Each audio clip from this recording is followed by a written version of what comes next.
Ok, vamos então à próxima questão e vamos entender o que é que nós temos aqui. Percebe que essa questão é do Tyson e ele está no Reino Unido. Vou reportar aqui, fazer o play que é para a gente ouvir. Sou Tyson Felipe. Eu comecei agora a minha jornada nos investimentos, né? Graças a ti. Eu queria saber, né?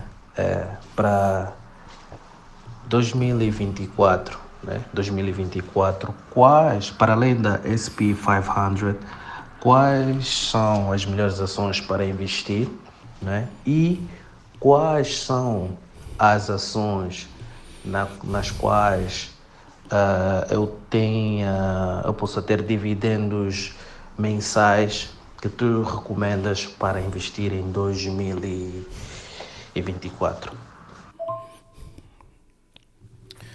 Ok, boa. Boa questão do Tyson. O Tyson disse que está a começar agora nos investimentos e começou de forma passiva. Está a investir em ETFs, tem exposição ao S&P 500, que é o índice das 500 maiores empresas dos Estados Unidos. E ele quer saber para 2024 como é que a gente faz, onde é que a gente investe, quais são essas ações que a gente investe e ações que pagam dividendos mensais. Ok, uma coisa que é importante nós mencionamos aqui. Sempre que nós vamos investir, o investimento deve estar alinhado com os nossos objetivos e o nosso perfil. E o mercado de ações é um mercado imprevisível. Imprevisível.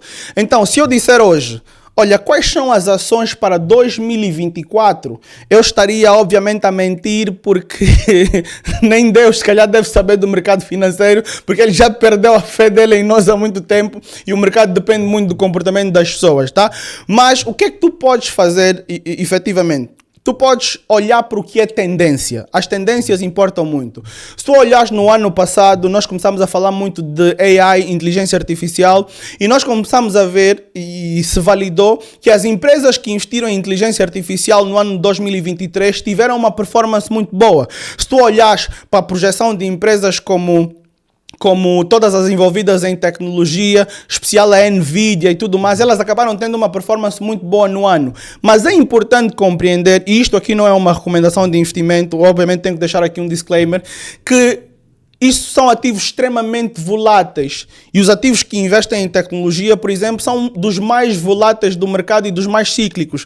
E mesmo que tu estejas alinhado com o mercado, vamos supor que existe aqui os aspectos de guerra estão a acontecer e existe uma projeção para que o petróleo suba muito em 2024. Obviamente as empresas exploradoras de petróleo que trabalham com essa commodity vão ter uma performance muito boa. Quando o preço do petróleo sobe, essas empresas associadas a essa commodity também sobem. Mas isso pode não se validar. Outros eventos podem surgir e podem acabar com isso que é a projeção. Por isso é que os analistas, eles fazem projeções, mas em 90% das vezes estão errados. Então o que é que acontece? Nós não vamos conseguir dizer estas são as melhores ações para 2024, mas nós podemos fazer uma pesquisa e imaginar quais seriam os setores que têm uma promessa boa para 2024, compreendendo que se tu investes desse jeito, tu estás a especular. A ideia é que tu faças investimentos para mais longo prazo e entendas os ciclos de curto e longo prazo alinhados. Eu costumo dizer isso, eu acho que isso é super importante. Quando o ciclo de curto prazo e de longo prazo estão alinhados, ali é um boom. Vamos olhar, por exemplo, o petróleo. Eu digo sempre, nós sempre vamos precisar de petróleo. Por mais verde que o mundo seja, nós vamos sempre precisar de petróleo. Então, no longo prazo, o petróleo vai ser sempre interessante. Se houver um fator global que influencie a subida do preço do petróleo, ali é uma boa chance de tu fazeres dinheiro, porque tu tens ciclo de curto prazo alinhado com o ciclo de longo prazo. Isso é um ponto para tu teres atenção. Mas tudo isso carece de muito estudo, requer muito risco, compreende muito risco e tu tens de ter muita atenção nisso. Se tu queres estar exposto a um determinado setor, talvez tu irias mais para ETFs, para conjuntos de empresas e aproveitar essas oportunidades, sempre tentando fazer um portfólio equilibrado com ativos livres de risco. Ativos livres de risco são essencialmente os ativos de renda fixa quando tu emprestas dinheiro ao Estado, como por exemplo o governo dos Estados Unidos, que eles chamam risk-free rate, aqueles títulos deles de curto prazo, tá? Então é importante entender isso. Quantas ações pagam dividendos?